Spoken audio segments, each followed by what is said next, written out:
welcome. This is our first weekly Astro update, and welcome.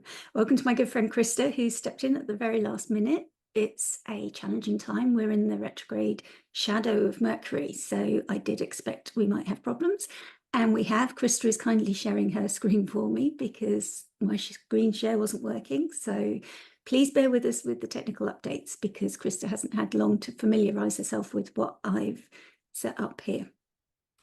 So if I ask you to introduce yourself, Christa, and tell people where they can find you. Sure, yeah. My name is Christa. My nom de plume in the internet is Practical Astros. So you can find me wherever Practical Astros brings you: Twitter, Instagram, Facebook, all the places. My website, I met Sonia at Astrology School, which is always so fun to say. And we are happy to bring you the weekly forecast for August. This is an experiment, but everything's an experiment. So from that, let's go to the next slide, which is this. Yeah. So here Quite we a view. Yeah, the astrology for the month. And we'll be focusing in on week 1 today. But we're giving you the lie of the whole month as well, so you can get a feel for it. And we've got a lot of squares happening. And we were meeting last night and we spoke about this and decided that they really are like the opening squares. If you think of like a full moon and a new moon sets the theme of a new story. It's a new beginning, a fresh start. And then the opening square is when it waxes, it's growing. The story's beginning, and the first square is kind of when you start to see what this story is all about. And you're asked to start making adjustments because you're starting to understand what it's growing into. It's time when maybe some of the problems start to show up. So that's kind of the phase that we're in, and it's why people are finding it's a challenging time. And especially when we're getting a lot of these all together, it's even more so. We're having to roll with the punches, I think. What do you see, Christa? Yeah, I mean, the first week, especially, we're fully in Leo season, right? So it's like the sun is premiere, but then this, particularly the 19th of August, because there's just so much happening all at the same time, right on the full moon illuminating all of that. But that's when things start to really, adjust, and we are going to be asked to adjust ourselves and our priorities and what we can, all the things that we can hold and the choices that we make. And I mean, there's just going to be a lot brought to each of our attentions, and it won't be smooth sailing. It won't be a stick your head in the sand sort of month. It's going to be challenging, but that's life too. The first week I feel like might be easier to talk about. It is kind of setting up the game for the rest of the month, though. Particularly that middle part of the month is going to be quite intense. Should we go ahead and launch into? Yeah, I mean, the next screen, we've got an overview here, and Peter from Right. AstroSeek does this really great graphic, and that shows us where the planets are going, where they've been for the whole of the month. And I'm going to try annotating. So I don't know if you want to talk through what we're seeing. And Sure. I'm going to see if I can. I had a practice at this earlier. Well, I love that Peter does this because it gives you a visualization of just the entire zoidia, the whole zodiac. And so you see where there's movement, where there's an absence of movement. It doesn't show the moon because the moon goes through every single sign within a month. And it doesn't show the sun because the sun is primarily, at least in Leo for this month, it is ingressing into Virgo. But you get to see, okay, well, there's Saturn still over there in Pisces. You see that Pluto right there at that 0 degree of Aquarius moving backwards into Capricorn. You see how quickly Venus is moving. Usually Venus and Mercury, you see those lines kind of comparable and distance, but because Mercury is retrograde, it's kind of going back over. But you see how little the outer planets move and how quickly the inner planets move. So I like just getting that visualization. Where is going to be the swiftest change? Where are things going to be returning? Where are things going to be continue to be kind of slowed down with the retrogrades? It's just a nice visualization of the planetary movements. Yeah, I think maybe because it's not my screen share, I haven't got the annotation tools. Oh, yeah. But yeah, the other thing I got from this as well is we can very clearly see who's affected. And we see the mutable signs showing up here with the opposition to Saturn, Venus and Mercury traveling from, I'm going to struggle to find my words again, Virgo back to Leo. So here we're going back into the fixed energy of Leo. And we also see Gemini, another mutable sign that's squaring Virgo. So we see this is where all the action's happening, and it's really clear to see it then. When we break it down into this is squaring that, this is squaring that, it's harder to see the full picture. But here we can see this full picture of, okay, there's a lot of action here and there's a focus here. And then we've got this the visualization, the visualization that just came through was, if you look at these almost as like raindrops, this is where water is going to be poured down to kind of feed different parts of your chart. Other parts of your chart are not going to have rain this month, but the others are going to have rain, which is nutrients, and it's life-giving, and it's maybe there's weeds there and those will also grow. But just like when we say focus on an area of a chart, just think of like the energy that you give to certain topics and subjects. The more energy you give it, the more it's going to grow. And so these mutable topics are definitely being fed this month. Yeah. So if you're not sure what the mutable signs are, we're looking at Pisces, Gemini, Virgo, and also Sagittarius, because that will have the opposition from Gemini and a square from Pisces and Virgo. And then when we're talking about the fixed signs, we're also looking at Taurus, Leo, Scorpio, and Aquarius.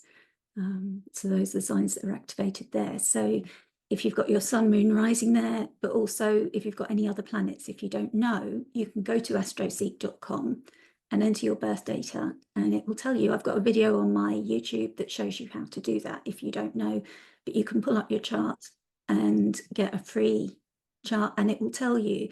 And then just look for this little sign for Gemini, this little sign for Virgo, and it will tell you what house. And then I've got another video that goes through the house topics, and that's what kind of areas in your life are being activated, what kind of topics you might expect. So that's and what if you like the way she does that, you can hire her as an astrologer to read your chart.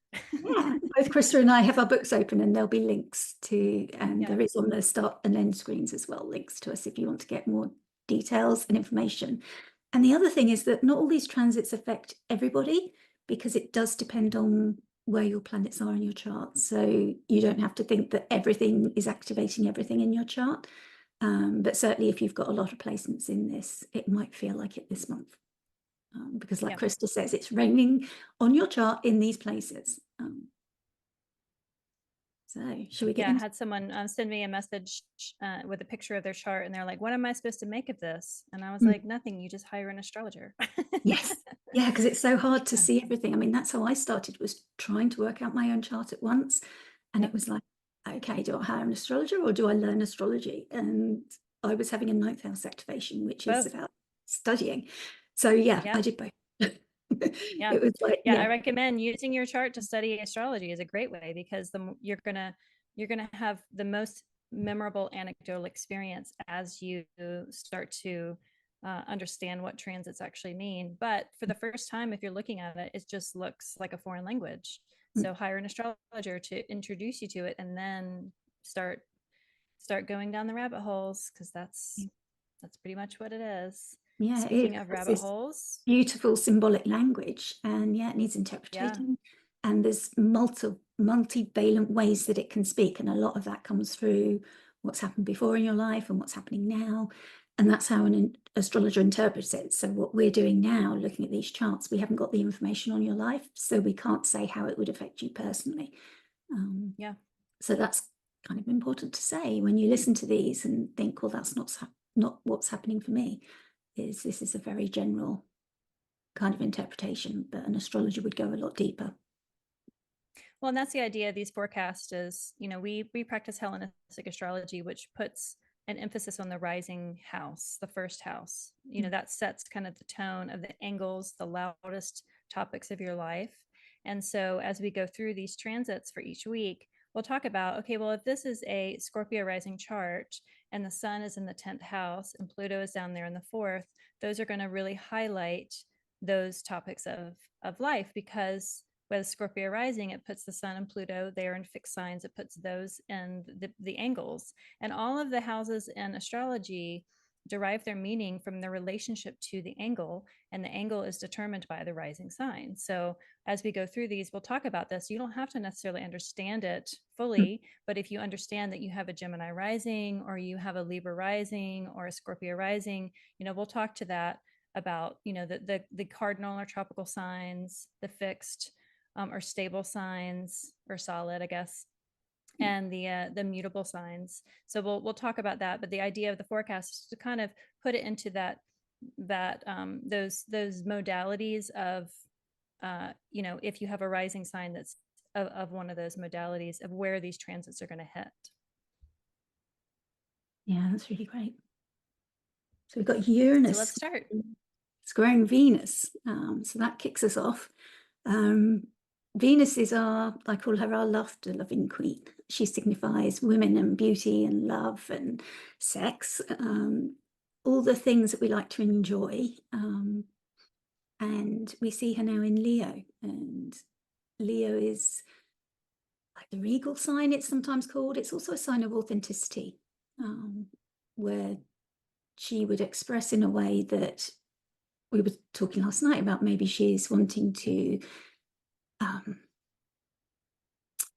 like have a glow up in that way that she's wanting to present, but also find her true essence, if it's affecting women there.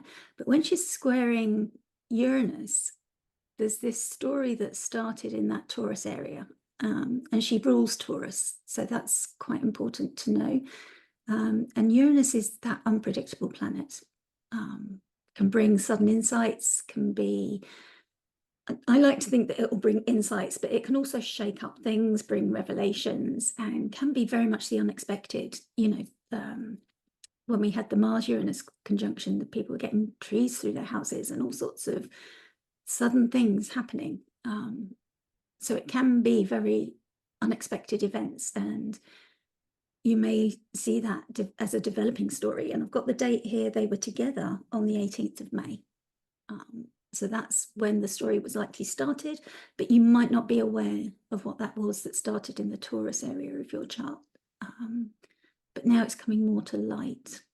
What do you see here, Chris? Yeah, because when they were together, when planets are together, sometimes it's hard to extract what's happened with each one, especially like such an outer planet like Uranus and an inner planet like Venus. When they come together, it might just be a little bit more nuanced, or their significations were so submerged together that it was hard to say, like, that was definitely those two coming together.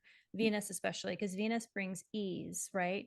And Venus is at home in Taurus. And so when they were together at that degree in the Taurus home, this is like the first chance that we've been able to see, okay, well, what actually was going on? What is the grit around which a new pearl can aggregate?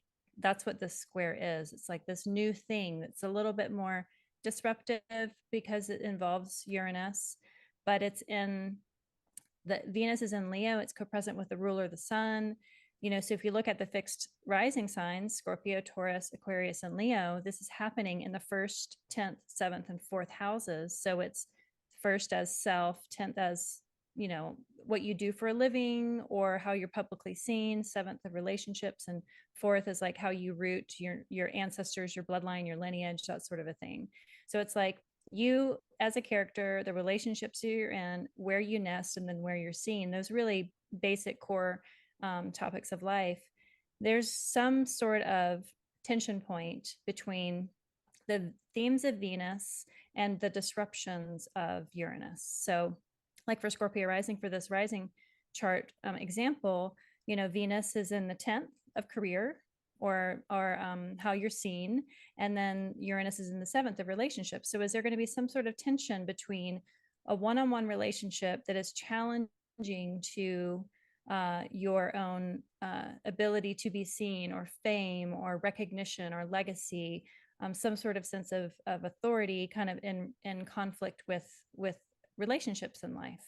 And whether it's like, do you work with somebody that you're in a relationship with? Is there some sort of tension point there? Or are you starting to develop something new? You're breaking out of like old patterns that you have with your hairdresser. I mean, it can be as simple as that to really kind of elevate your look so that you have a better chance of getting a promotion, you know, like those sort of mundane things. On the flip side, if it's Taurus rising, then this is happening in the 1st and the 4th house, right? So it's like some sort of tension point of the root of home versus you as the character in your story. What sort of like disruption or breaking free, or the butterfly coming out of the cocoon that needs to kind of like break free to like fully be expressive, as just 2 examples, at least for the fixed signs, because these are happening on the fixed angles. And when it happens in fixed signs, it tends to be a more longer lasting story. You know, the fixed signs, their jobs is to like maintain things. So they don't like change. That kind of change that Uranus brings, and they can resist it. But whatever is coming through is likely to be long lasting. Yeah. And I mean, I've made a note of like the archetypes when these 2 planets meet, and we've got like the temptations of Guinevere, like the beauty of her and the love story that she had with Arthur, but also this knight comes in, but I can't think of his name at the moment. Lancelot, that's it. Yeah. You know, and he's dashing. Maybe Arthur was a bit older, and this young French knight comes in, you know, and really tempts her. So she has a love affair with him, and that actually ultimately breaks apart the Camelot court, you know. But it's that unexpectedness, because she was perfectly happy in her marriage with Arthur. It was that dream of Camelot, the perfect place where everything was set up and the perfect king and queen and everything, and yet unexpectedly this knight comes in and it does disrupt that. It's like a great archetype, and that thing that, you know, however happy you think you are, this can still disrupt that in some way. And sometimes I go into the decans for more information. Venus in Leo in that 3rd decan is, I've got 3 people who give us different words and names for these decans. And the decan is the 10-degree, which we can see here. Segment. Yeah. So before the zodiac was broken into 12 segments, we had 36 segments of 10 degrees. And each of them had pictures associated with them down the ages. Different astrologers and philosophers assigned pictures. And there's a beautiful villa that still exists in Italy where there's many pictures of all the decans, and that's what inspired astrologer Austin Coppock. And he wrote a textbook which is like the fundamental Bible for us astrologers. And he calls this decan the banner, as in everybody rallies to the banner, in the heat of battle is the one place where you know, this is my team, this is where I go. And that's kind of where the other team aims to bring down that banner. And Kiro Ryberg, who's written an ebook on the decans, calls it defensive. And the Wild Way Oracle deck, which we'll come to, I use that for the moons, calls it strength under fire. So it's that position of defending what you've got, know your team and know how to defend it. And that's kind of, that Guinevere thing as well. It was like, was she defending Camelot, or did her love affairs and emotions kind of put that in jeopardy? She forgot to defend. And Uranus in Taurus, I mean, it's worth knowing the decan for that, because Uranus comes up in the stories with other planets, and this is called preservation by Kira. And Austin calls it the prayer beads, as in all we can do now is pray, because we've done the work, we've done all the planning we can do as Uranus has moved through Taurus. Taurus is a lot about the groundwork. It's an earthy sign of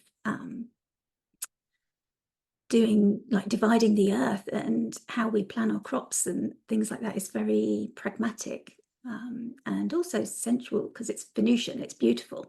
We've got to do it in a sensible way, but while we're crop planting, you still want your fields to look appropriate. You've got to rest the fields at the same time. So it's about the planning that comes into it. We see that it's Saturn ruled this decan, and Saturn is like the lord of time, so it's slower, but it's also about surrender here. So we take our prayer beads, and it's up to Saturn now what happens, because we've done the work, and now it's up to, will the fields grow? Will we be able to harvest? Will there be storms? Will there be rain when we need it? it's kind of up to the fates now. And the Wild Way also It's says, curious to know. Oh, sorry. What does Nicola say? Nicola, the Wild Way says, weather the storm. So it's the same idea. Oh, yeah. Yeah, you know, the storm's in charge here. You know, and you've just got to go with the fates again. Yeah. And that's very much what Uranus is like anyway, isn't it? I just noticed that Uranus is in the bound and decan of Saturn, and Venus is in the bound and decan of Mars. So while, you know, while the square is happening, they're kind of operating with the tools and given direction by both of the malefics. So just on a personal level, you can look at, you know, what is your Leo house? What is your Taurus house? Where is their tension? Where is their restriction? Where is their severance? And where is that needed to ultimately move forward with that Venus, because Venus moves a lot faster than Uranus. So Venus is coming through almost as the instigator of this tension and change. And, you know, I'm a believer that Venus comes in and is not very harmful, even though in the moment it might seem very disruptive and it might still hurt, that there's more of a chance that it'll actually be much for the better. So surrendering and praying with the prayer beads and operating through these malefics might in the moment just be incredibly intense. But, you know, so there's so much of a silver lining vibe to this transit that I wouldn't necessarily hazard too much of a warning. It'll happen really, really fast. And it happens on Friday, which is Venus's day, which is a nice little wink. Yeah. Yeah, we do like that when we see those things in the chart, that they do help, don't they? Yeah. So the next one we have is actually the new moon, which is also going to be in Leo. So we have this, Venus is there at that 29th, that anaretic degree, this degree of crisis, but I like that she kind of held on being in Leo so that she could witness this new moon. So there, that square is still happening within a couple of degrees, but it's Venus is flowing forth. And so I feel like this might also tie in. It'll be the same weekend as that Venus Uranus square of the new moon. But I really love this new moon as an opportunity. It still brings in those similar themes that we just talked about. And again, looking at the Leo house as to where this new moon sort of new story will begin. Yeah, and we've got those keywords. I mean, Nicola Allenart calls it victory, and we see this Lynx here who's got his laurel crown on, and Austin Coppock calls it the laurel crown, this decan. So again, the story of the decan, and it's all about really celebrating your victories. Take a moment to see how far you've come. Obviously, this is a seeding of a new moment, but it's also about celebrating where you are and what you've achieved and noticing it. Which is very much the theme of Lammas, which is the festival we've just celebrated on the 1st of August. And the keywords that she's given us for Leo 2 are victory, fame and glory, good fortune and powerful luck, which are all like really nice things. We like them. The fact that Venus is there as the benefic, it's like some really nice energy to bring August in, you know, for us. It's Well, and I like that we have the new moon starting us off this first week of August. It's like there's chance to kind of lay down some good intentions, get ready for maybe some challenging times, especially 2 weeks later on the full moon, just because there's going to be so much happening. So taking this first week of like, you know, preparing and being intentional and maybe being a little bit more like inward and meditative and you know, mimicking the moon of being going into the dark of your own mind to kind of find those nice hidden places of like, what do I want? There's an authenticity to Leo of like shining your true light. And so what sort of light would you like to begin to shine, especially through the house of Leo in your chart? So if like Leo is your 12th house, you know, if you need to kind of take that space to, I'm a big fan of just walking in the woods. You know, the Japanese have the term for forest bathing, and it's just escaping into something that is beautiful and it has less stimulation, so that you can quiet the mind, so that you can kind of have that stillness and that darkness. You know, if Leo is your 7th house, you know, what sort of respite do you need to have with other people? What sort of kind of kind of retracting in so that you can start some sort of a new process with the people that you care about, and be with people that you feel authentic with and that they are authentic with you. There's all sorts of ways you can do it. I love using the new moons as ways, as that seeding point to kind of, here's a chance to start over, whatever you want to start over with, even if you have to do this a couple of times. There's a Bob Dylan line of like, what price do I have to pay from going through these things twice? And new moons are great chances for that. Just start over, just do it again and see if you can get it right. Yeah, and the energy carries through. It's not like you don't have to do it on the day. You know, you've got days after. As the moon, you've got 2 weeks as the moon grows fuller in light, and you've got the whole of those 2 weeks, you know, that you can use this energy and bring it through, bring something that you want to begin in that area and bring it through. And the other thing I wanted to say about this decan, we can only see one Jupiter at the moment, but there's 2 different methods of looking at the decan rulership, and one is called the triplicity method and one is the Chaldean method, and it's the Chaldean method that's being shown here, which is the order of the planets, but the triplicity method is also the support system of planets that are of a like kind, the elements. And also in the triplicity method, it's also Jupiter, which makes it what we call a double decan, which is like an added emphasis. So it's got that extra boost of benefic power.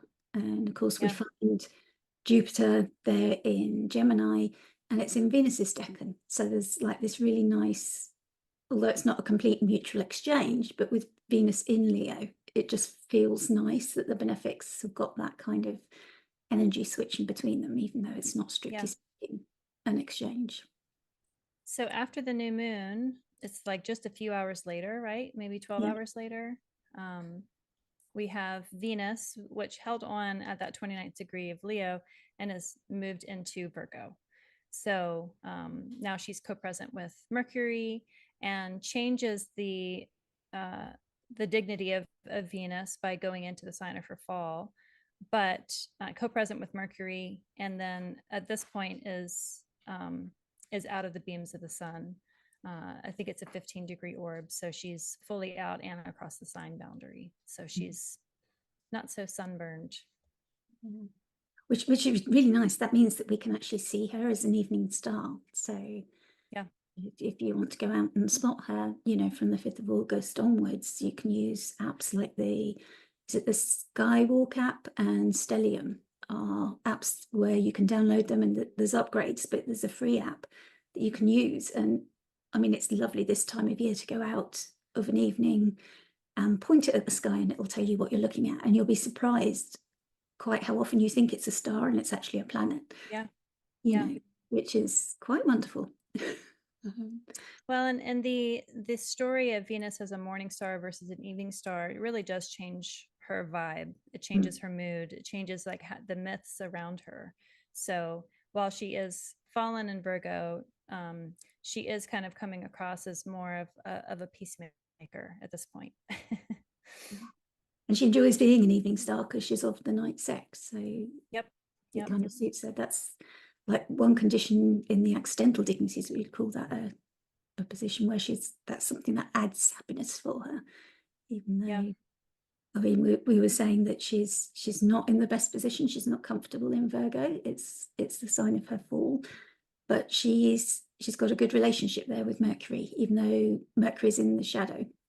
It will be going retrograde, which we'll talk about shortly, but at the moment they've got that nice relationship between the two, but she is dependent on her host. When a planet is in the sign of another planet and doesn't have its own dignity, which she doesn't, she's in Mercury's bound, so she is dependent on her host, and we see the significations blend a little bit. So Venus then takes on some of Mercury's attributes, so we may see like communications or Mercury themes coming through in Venusian topics.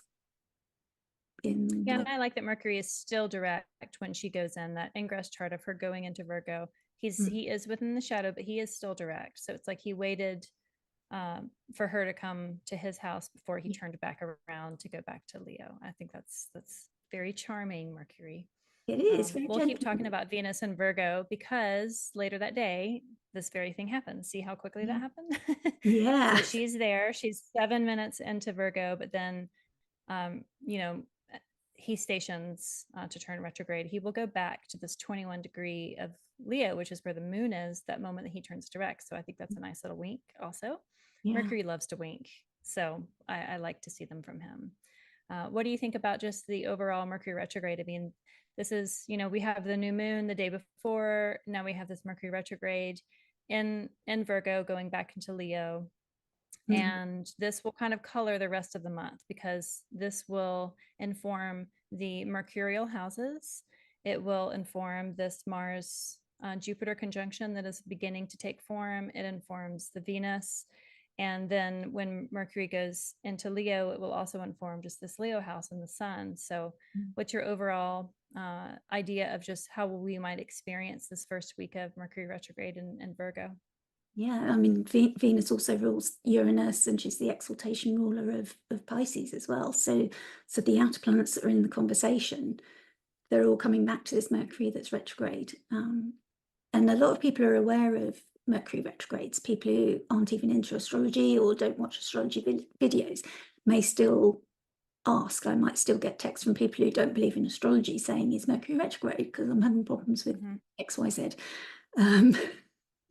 And you check. Now, something came up last night when we were talking about this, and well, first of all, I'll say the last Mercury retrograde, because they come around quite often. So the last one was the 25th of April, and that happened in Aries, which is like a cardinal place, and quite close to the eclipse degree. So that was like a different kind of story, but this will be a different experience because Mercury is actually, we take this chart of the station as setting the theme. And of course, it's in its domicile and exaltation. So that means that it's got a lot of dignity. It's got a lot of control over what's happening. But I was watching Dan Waite's video this morning, and he was talking about Rick Levine saying there's just too much Mercury, because when Mercury slows down, it's a lot closer to the Earth. So we're just really going to feel that influence because it has got that crown on its head of being in its own sign and its own exaltation. It's like as dignified as Mercury ever gets in Virgo, and then it's retrograde as well, which makes it closer. It's like we're really going to feel Mercury. So more people, but when they're retrograde, it's slow, and luckily it only went 4 degrees into Virgo before. It's going to spend more time in Leo than it will, because Mercury is retrograding primarily in fire signs this year.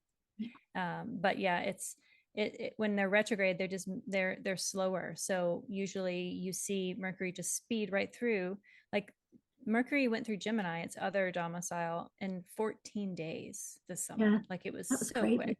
And retrogrades usually happen for about 3 weeks. So but we'll get this taste of Mercury in Virgo. It'll go back to that 21 degree in Leo and then go back forward. So I'm looking forward to it. When it's forward, it'll make a cazimi with the sun, an inferior cazimi, and then it'll go through and make another one on the other flanking sign in Libra later on in the fall. But I'm looking forward to when he's going forward and kind of like chasing the sun again. I think it'll have a different feel. This time it's like, okay, how can you use a retrograde? Mercury goes retrograde more than any other planet. It's very close to us on Earth, and so it feels like it is felt more. It's kind of broken through the astrology bubbles into the Muggle world, so to speak. Like most people have heard of Mercury retrograde. There's plenty of memes around it. There's plenty of people that disparage astrology and say that we just blame everything on Mercury retrograde. We actually don't. At least I can speak for myself. And I like a retrograde as a chance to kind of pause and like pull back and retract, just like a wave kind of, there is an ebb that is as equally necessary as the flow. And that retrograde kind of helps us pull back. And maybe we have to redo things. Maybe you have to retrace your steps. Maybe there is a detour. Maybe there is something that you have to kind of go and do over again. Again, what price do I have to pay from going through these things twice? The price you have to pay might just be your time, or, broken down on the side of the road, or a busted, cell phone. That I remember doing that the first day Mercury went into retrograde in Sag a couple of years ago. I almost to the minute stepped out of my car out in California. My phone fell out of my pocket and the screen just smashed, just shattered. It's like, that's how this is going to be. Okay. So Yeah. this is the ingress chart. So take advantage of it, of when Mercury goes retrograde. This is 6 a.m. over in England. So it'll happen, right around midnight on the East Coast for the United States. And, do you have an ingress moment of this Mercury retrograde that will color the theme of your own story? You can look at the Virgo house in your chart. You can look at the Leo house, since it'll go back to that, and see if you can get some sort of, oracle wink of this is what this is going to be like. So good luck to us all. Yeah. And I think of it as like the universe's way of telling us to slow down. It's like we weren't ever meant to have this capitalist society of 24/7, especially now there's phones and laptops at home and we're expected to be at work all the time. I often find myself working late and thinking, no, I've got to discipline myself to turn the laptop off at a certain time. And then I hear a notification. It's like, no, I'm not going to sleep unless I check it, and those devices really shouldn't be in the bedroom. But, that's how we live and we weren't meant to.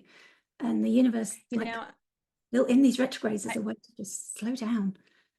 It's funny you just say that. And I did some cleanup over the weekend and I found this hourglass that I have. Oh, how beautiful. And what I've been doing is, it's not an hourglass, it's maybe 20 minutes. It's a 20-minute glass. And because I have multiple writing projects that I'm getting distracted, which is classic, writing issue. And so what I'm doing is using this tangible thing, which is Mercury in an earth sign. This is my limitation. So when that time gives up, then I can go and do other things. And that slowing down, that tuning out all the static and all the ability to access all my emails and all my socials and the text and all the needs of everybody around me. The slowing down and being intentional with going back and editing, or going back and really reviewing what I've written. It's hard to kind of break out of the momentum that we create for ourselves. And so if you need a little trick, doing something tangible, like even just setting a timer on your phone, just as a way of practice of setting a timer on your phone for 12 minutes and just sitting down and then just trying to calm your mind down, as a way to kind of honor Mercury is going to be retrograde whether we like it or not. So what are you going to do to participate? Are you going to try to push forward and fight against it? Because I feel like that's when you have the harder issue. If you do something that's inventive, which is very mercurial and pretty, like I love the little pink, which is the Venus, just to play with it a little bit more and see how that can kind of shake it up. We already have that Venus square to Uranus, so there is going to be some sort of shake up in the Earth triad anyhow. So being able to roll with it, ride with it, be inventive, be playful, know that it's not forever, so that you can give yourself the time and the ability to handle the hiccups when they come, because they are going to come. Sure. Yeah. I was just thinking one other way that I use it is, for example, this project, starting it now. I did second guess myself whether this is a good idea or not, but Mercury retrogrades are a really good time to test things, and to not necessarily start things, but to dry run things or soft launch things, because all the problems that you have will pop up. You'll be very aware of everything that can go wrong, will go wrong. And then when you start it proper, then you'll know everything. You'll have dotted all your I's and crossed all your T's by then. So yeah, it's like I've got a Leo sun, and I was like, well, if not now, then when? So it was like, okay, right. I'm going to anticipate as many problems as I can, and I'm going to roll with the punches and know that other problems will crop up, which they did. But just allow myself the time and the grace to go with them, so that they weren't going to phase me. And I think that's the best way, is just allow yourself extra time with everything. Don't put yourself under pressure of time to be anywhere or to do anything. Whatever you can do, build those breaks and structures in. And also my my laptop, my iCloud, everything gets full. I know when Mercury's in shadow because everything suddenly gets full and I have to start doing those clear outs. It's like, okay, Mercury, Yeah. it's that time again. So yeah, We'll back. keep talking about it, Yeah. like throughout the whole month, because you know, it's gonna color this, but Mm. um this is a moment that we are going to return to later on this month, that we kind of brought it up in a conversation that we had yesterday. Do you want to talk about this now? It This was kind of you that closes pointed us it out, out. which was great because we'll Yeah. come back to it when we get to the Kazemi, but just to like mention, because it was Mercury and Uranus were in a square then, weren't they? Yep. At 26 degrees. And that was the day that Biden withdrew. And really just to note, because of course Mercury will be traversing back across that degree as it travels, and just watch what happens when we get there. It's like, Yeah. just Yeah. it's like, yeah, that's coming up in August. Yep. Thank you so much for joining us for the weekly forecast. You can find more information about Christa and practicalastros.com. You can go to her Twitter, Instagram, and Substack. And on Substack, you find her amazing writing. And she's doing some great projects work there and really leading the way in astrology and writing some really beautiful and thought-provoking articles. So I do really recommend checking her out there. You often hear creators ask you, could you please like and subscribe? And I can't emphasize enough how important it is for small channels. It really does make the difference to allow us to continue to make free content for you, reach the audience that our content is made for. And we can do this with your help. If you've enjoyed it, it gives us immediate feedback on what you're enjoying and what you would like more of. It doesn't cost you anything, and it's a great way for you to support our work and just let us know that you're enjoying what we're doing. So if you have enjoyed this content through to the end and you'd like us to keep making it and make more of it, that's a great way for you to let us know. So wherever you're watching this, please do give us a thumbs up and give us your support, and we really appreciate it. Thank you so much.